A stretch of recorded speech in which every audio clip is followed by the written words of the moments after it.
अंगद हनुमान के बराबर शक्तिशाली हैं। अंगद कहे जाऊं मैं पारा, जिए संशय कुछ फिरती बारा। बस उनके साथ एक समस्या है कि उनके मन में संशय है कि मैं लौटूंगा कि नहीं लौटूंगा। और संशय क्यों है? क्योंकि अंगद और रावण का पुत्र अक्षय कुमार एक ही गुरु के शिष्य हैं। अंगद बार बार अक्षय कुमार को बचपन में धो देते थे पकड़ के। वो रोता हुआ गुरुजी के पास जाता था। गुरुजी ने कई बार अंगद को समझाया।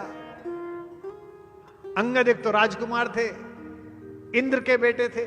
कल मैंने बताए थे इंद्र के बेटे कैसे होते हैं, आपने बड़ा आनंद भी लिया था। मानते नहीं थे, गुरुजी कहते थे भाई ऐसे क्यों मारता है, लेकिन अंगद को चढ़ती तो पीट देते थे अक्षय कुमार को, रावण के लड़के को। तो गुरुजी ने गुस्से में एक बार शाप दिया कि अगर अक्षय कुमार पर तूने हाथ भी उठाया तो तू मर जाएगा। यही संशय उनके मन में था कि मैं गया और सामने अक्षय कुमार मिल गया तो इसलिए समस्या हो जाएगी। और रावण को भी यह पता था कि बंदर आया है तो अंगद आया होगा, इसलिए आपने देखना कि सबसे पहले उसने अक्षय कुमार को भेजा। पुनि पठयऊ तेई अक्ष कुमारा, चला संगले सुबट अपारा। अंगद को कब भेजा? जिस दिन युद्ध होना था उससे पहली रात। यह भारत के विदेश मंत्री का संवाद होना चाहिए जो मैं बोलना चाह रहा हूं। यह भारत की विदेश नीति में IFS में पढ़ाया जाना चाहिए जो रामकथा कह रही है। युद्ध को हम अंतिम समय तक टालेंगे, लेकिन भारत का यह उद्घोष है कि युद्ध प्रारंभ हम नहीं करेंगे लेकिन समाप्त हम ही करेंगे।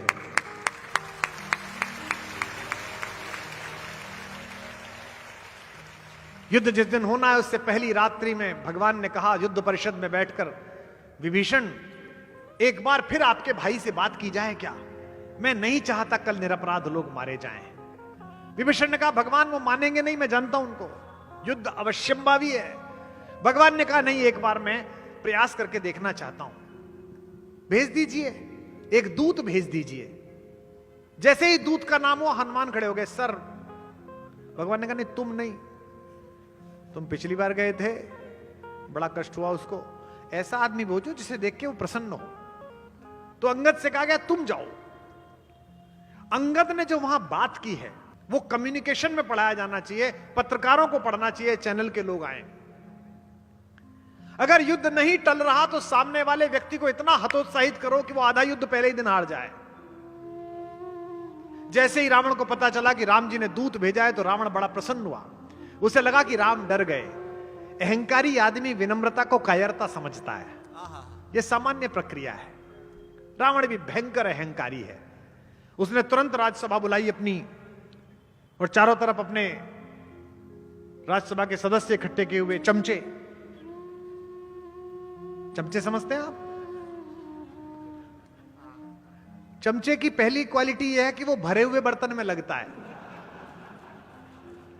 और जब तक माल निकलता है तब तक चुप रहता है। जैसे ही पतीला खाली हो जाता है फिर टन टन टन टन बोलना शुरू करता है। चमचा टाइमिंग समझता है। तो चमचा मंडल बैठा। रावण ने कहा कि हाँ देखो डर गया, दूत भेजा है शांति के लिए। अब अंगद आके खड़ा हुआ, नीचे पैर में शनि देवता पड़े हुए हैं, नवग्रह सामने हैं। अहंकार में बोला कौन हो तुम? ने कहा जी मैं राम जी का दूत हूं। क्या नाम है? अंगद। किसके लड़के हो? उसने कहा हाँ महाबली बाली का। तो जानता तो था, बाली 7 बार पीट चुका था इसे, यहां लगा के सागर पे चक्कर मार चुका था। लेकिन चमचों से घिरा हुआ व्यक्ति अक्सर अहंकार में होता है। वो झूठे किस्से सुनाता है चमचों को और चमचे खुश रहते हैं। अरे ऐसा कर दिया था हमारे नेताजी ने एक बार। भाई साहब क्या बात कर रहे हो आप? एक रात में चुनाव बदल दिया था। बोला किसके? कौन के सुत? महाकवि केशव लिखते कौन के सुत? कहता बाली के। अंग से होता को बाली? कौन बाली?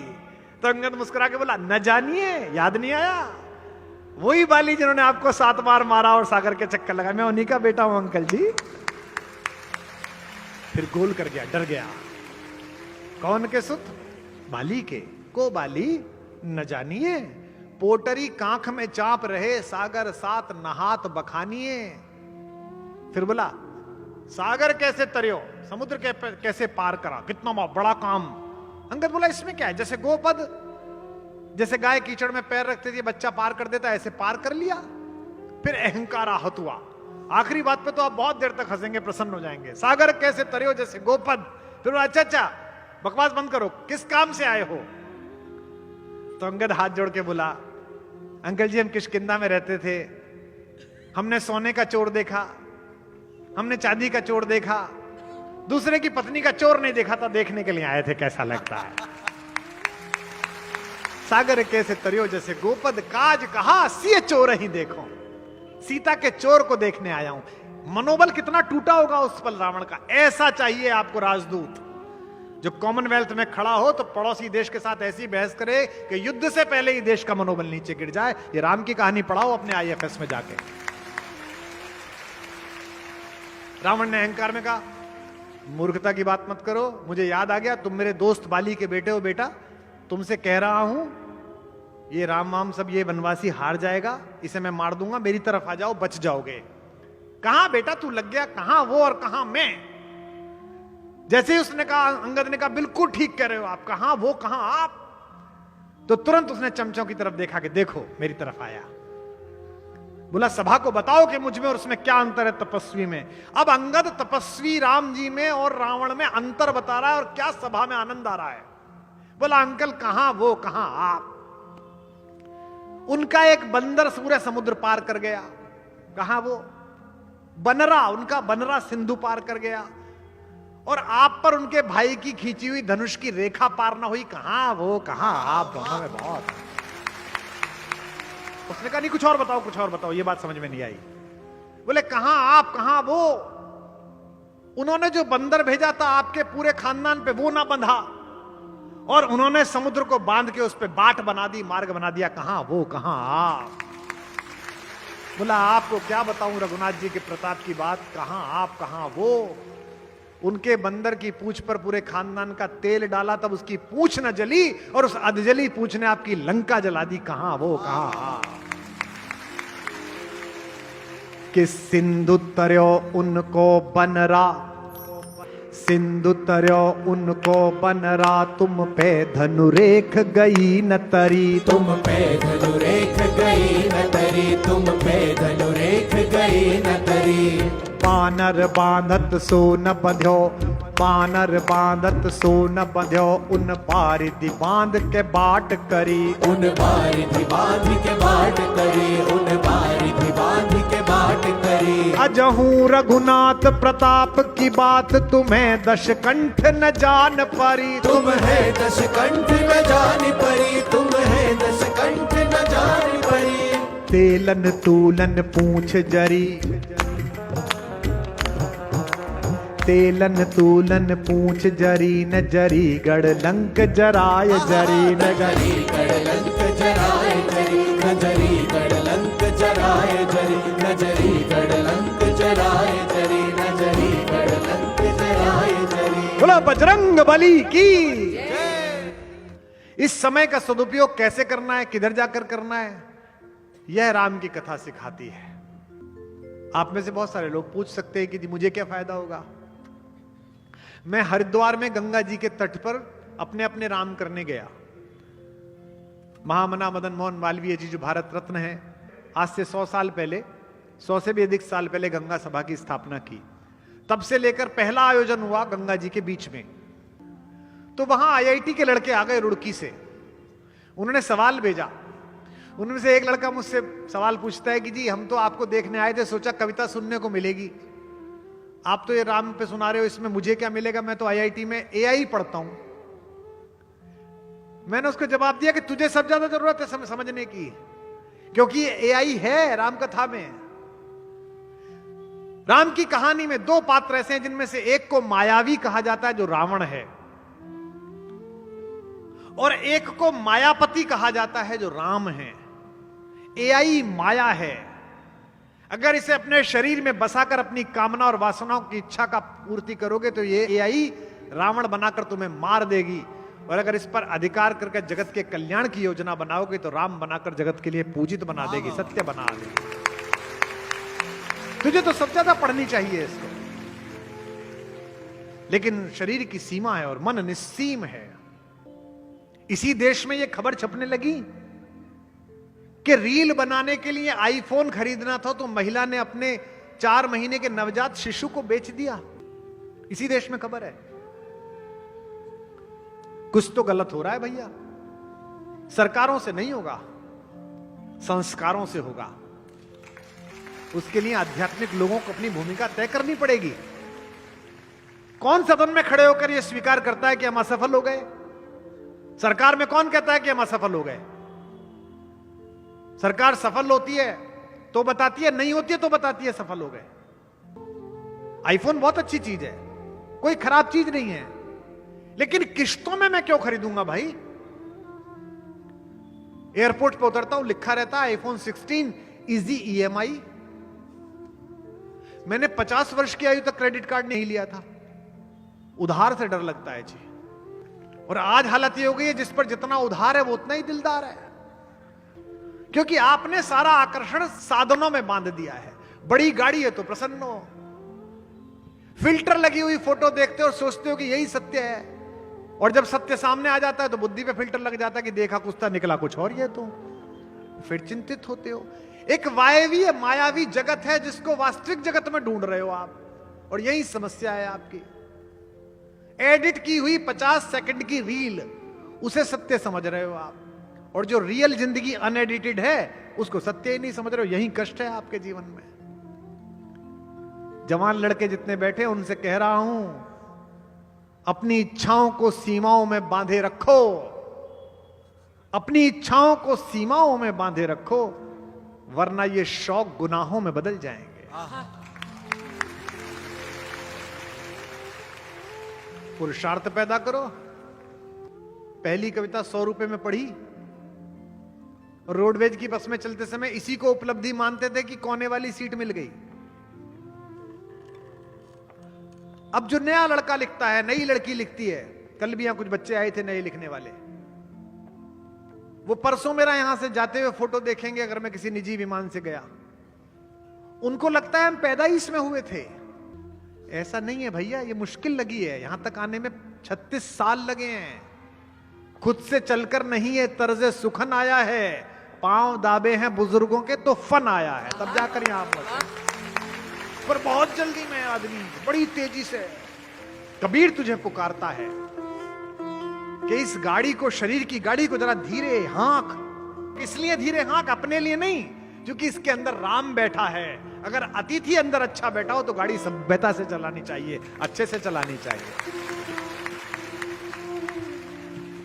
मेरे उत्तर प्रदेश का कबीर कहता है, भारत का कबीर कहता है, जरा हल्के गाड़ी हाँको मेरे राम गाड़ी वाले, जरा हल्के गाड़ी हाँको मेरे राम गाड़ी वाले, जरा धीरे धीरे गाड़ी हाँको मेरे राम गाड़ी वाले, जरा धीरे धीरे गाड़ी हाँको मेरे राम गाड़ी वाले। देखो कितने ज्यादा हम अजीब लोग हैं। सांस निकली नहीं कि संबंध समाप्त। यही आदमी आधा घंटा पहले फूफा जी था, चाचा जी था, भाई साहब था, पति था, आधा घंटे बाद इसका संबोधन बदल गया, ये बॉडी हो गया बॉडी। और बड़े खुश हो तुम कि हम हैं, तुम कुछ नहीं हो, मैं कुछ नहीं हूं भाई। घर वाले पूछते हैं बॉडी उठाओ, भाई साहब बॉडी कब उठेगी? वो अमरावती से फूफा जी आ जाएं, वो वहीं ज्वाइन कर लेंगे जैसे नौकरी लग रही हो। और इसको लेके आदमी गुमान करता है कि मैं अभिमानी लोगों को देखकर अक्सर सोचता हूं नितिन जी कि इनको समझ में नहीं आती है, ये पट्टा लेके आए पृथ्वी का कि यही रहेंगे, इन्हीं की चलेगी। अंत में सबको बॉडी होना है। 4 जना मिल माथे उठायो बांधी काठ की घोड़ी, 4 जना मिल माथे उठायो बांधी काठ की घोड़ी, 4 जना मिल माथे उठायो बांधी काठ काठ की घोड़ी। चार जना मिल माथे उठायो बांधी काठ की घोड़ी। ले जाके मरघट में रख दी फूंक दिनी जस होरी रे भैया हल्के गाड़ी हाको मेरे राम गाड़ी वाले। जरा हल्के गाड़ी हाको मेरे राम गाड़ी वाले। जरा धीरे गाड़ी हाको मेरे राम गाड़ी वाले। जरा धीरे धीरे गाड़ी हाको मेरे राम गाड़ी वाले। जरा हल्के गाड़ी हाको मेरे राम गाड़ी वाले। जरा जरा आहा जरा हल्के गाड़ी हाको मेरे राम गाड़ी वाले।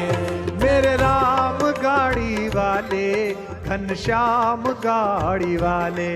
मेरे राम गाड़ी वाले घनश्याम गाड़ी वाले।